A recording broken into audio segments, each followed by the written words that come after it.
16 days. That's how long it took me to get better. 16 long, grueling, agonizing days. But I'm good now. Slowly getting better. And what helped me get better was watching WrestleMania this weekend. I got no complaints. I got no complaints about WrestleMania whatsoever. You see, WrestleMania was supposed to be a big, big show. A lot of stories was going to culminate on this very weekend with a man that dumped his fan base become a 17-time champion.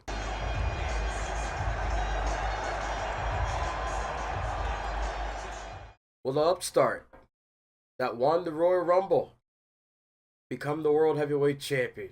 Will a man who finally gets his main event WrestleMania spot get the win? A lot of questions were answered during this weekend, and honestly, to see all that unfolded, to see all of the stars coming out, and to see all the matches. The matches were great. I got no complaints about the matches. The only reason why you have a problem with the matches is because you walked in with expectations, while I didn't walk in expectations at all. You walked in with Meltzer on your mind. I walked in with nothing on my mind. You walked into WrestleMania thinking that everything's gonna go your way, without realizing that in life, that's not usually the case. So for you to go into WrestleMania and expecting things to go one way, but then you get upset that things go another, the wrestling fans do what wrestling fans do. They consume the product and then they complain. They don't consume, see for what it is, and move forward. They consume, they harp, and they complain, and they bash, and they go on for a long time. And I'm talking from experience. So, for people to be upset that John Cena walked out of WrestleMania with no elaborate entrance, he just walked out for the last time. He called his shot, and he won the WWE Championship. That's all. That's all that happened at WrestleMania. But for everybody else, wrestling fans are going to do what they do. Now, you're probably thinking, well, Jim, how do you feel about all this? You've been very quiet. Normally, you're vocal about this, but you've been quiet. You see, ever since the Elimination Chamber, I was supposed to be there. Problem was, I couldn't find the seat.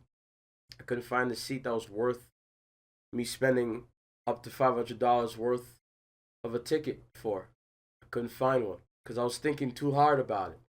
The Elimination Chamber is a big ass box, and I'm gonna have a little view of seeing like figures, small ass figures in a box fighting. And I thought visually that wouldn't be great. I stayed home and watched the Elimination Chamber, watching with my friends. Then he did what he did. My goat died that day. You see, he's justified. That's the problem. He's justified for his actions. But the problem is that he dropped everybody. He didn't drop those that were against him. He didn't drop the fake ones either. Not just them. Even the ones that were diehards for him too. And that's what got me. And I said, damn. Anybody else, I would have just laughed or moved. I would have moved on. I would have just kept it going. But for him, to hear that from him, it hurt. It's like, damn. So everything, CM Punk, The Miz, Randy Orton, Roman Reigns, everybody that I watched him fight against, I guess what they had to say was a little shred of truth within. That he's not the man that we thought he was. And I'm not going to be in denial about it. That's another thing that a lot of wrestling fans are refusing to admit. You're refusing to admit the fact that he dumped your ass. I'm too real to ignore that. He dumped you. He said, and I quote, "I'm done. All of you are nothing but a toxic relationship, and you're considered dumped." So, how do you think I feel? A guy who shouldn't be dumped got dumped, and yet I'm looked at as crazy. But yet, for those, you're still gonna glaze that he won 17 times. You weren't there when he won his fourth, fifth, sixth, seventh, eighth, ninth, 10th, 11th, especially the 11th one. Because I remember the 11th one. That's when he beat Rock in 2013.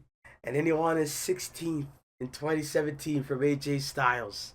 And and seeing from that, and that reign lasted only 14 days, because who won it after that was Bray Wyatt. The legendary Bray Wyatt won the title from John after that. That was his last reign until now.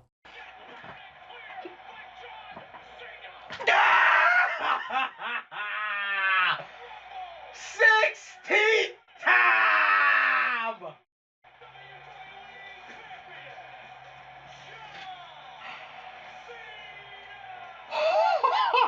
Point is, I enjoyed all of his other reigns.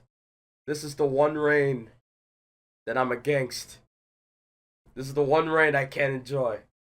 This is the one reign that for the first time, when it's time, when that match, when he has that last match for the championship and he lose, then I'll get my goat back.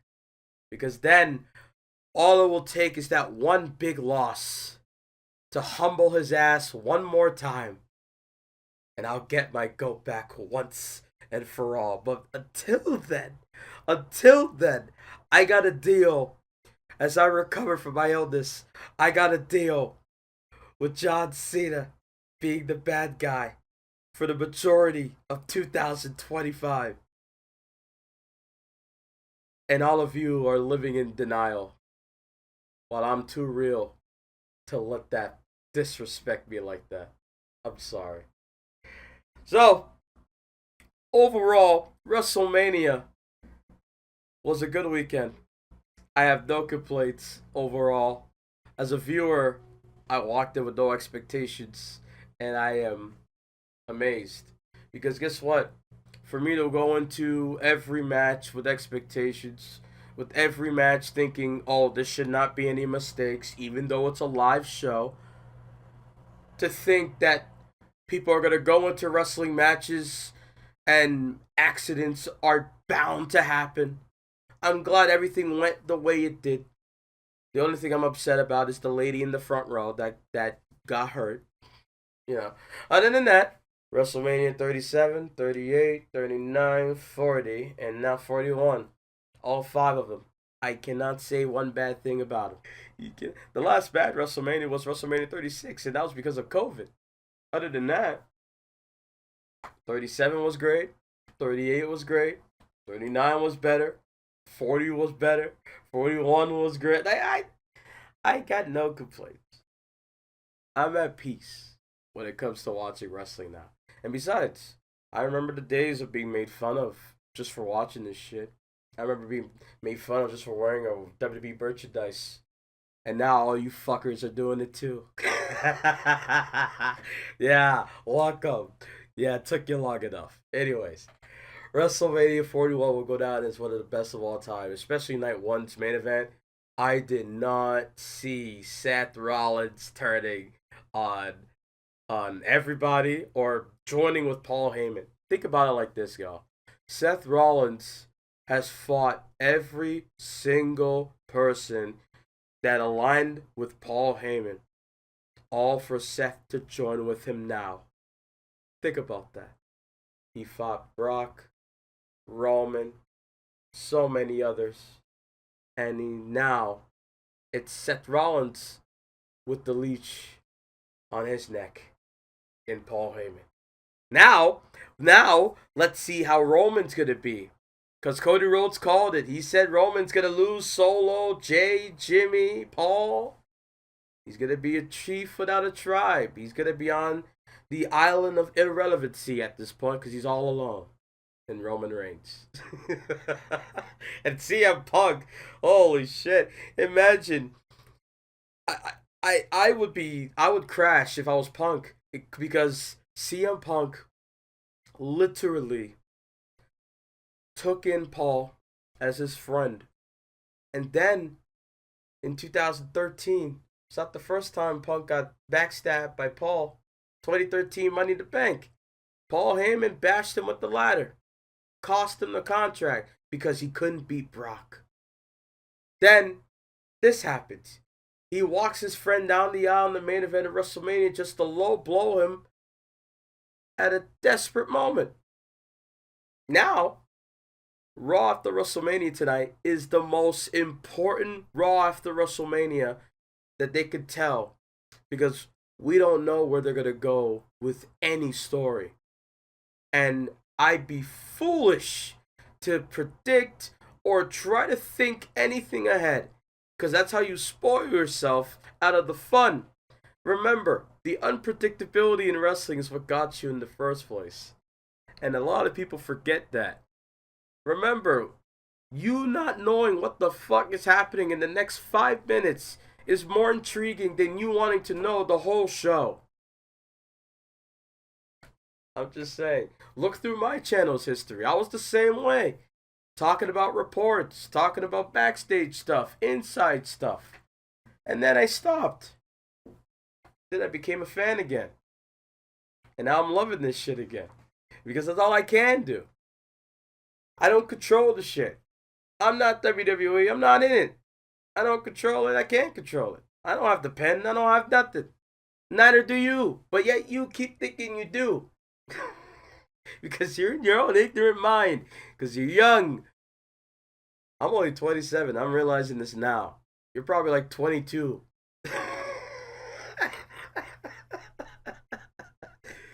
You got a long ways to go, kid. You got a long ways to go. And if you're an old head and you're watching this shit, I feel bad for you to have that mentality. Stop watching Meltzer and all these other people, and I guarantee you your love for wrestling will be doubled. I'm telling you. But keep listening to those that will tell you inside shit and having your fun ruined, and you keep waking up or you keep watching wrestling or you keep questioning yourself, why do I keep getting angry? That's something that I should love. Think about that.